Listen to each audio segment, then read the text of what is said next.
Alright guys, today we're going to install a Sonos soundbar,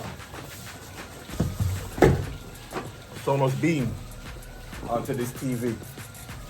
So just stay tuned and watch what's going on, alright?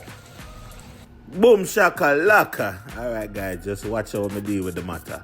So we are unboxing the Sonos Beam soundbar mount, and we're just putting everything together. A whole bunch of screws, whole bunch of metal.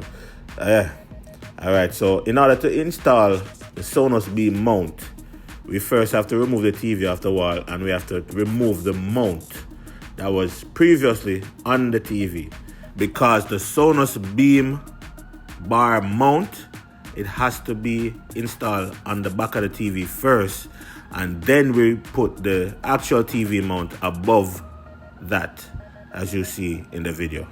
So here we are putting back the TV, and trust me guys, it's not easy to put this on this mount, because this mount has a small little area for it to hook into, and you have to line it up correctly, but you don't know, we get it done.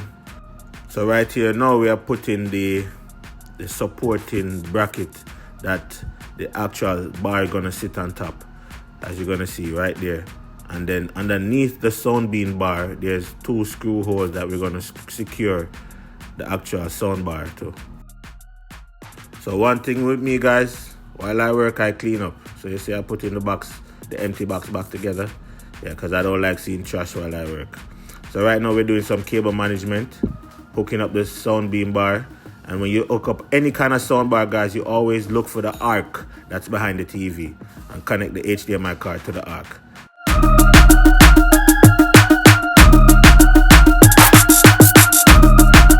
Yeah, but this is the finished result. Let me know what you think.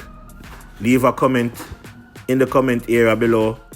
Subscribe if you haven't subscribed. Like the channel, share it to your friend. And yeah, call me if you want this get done to your system. You don't know. All PC repair and electronic services. And we are out. Peace.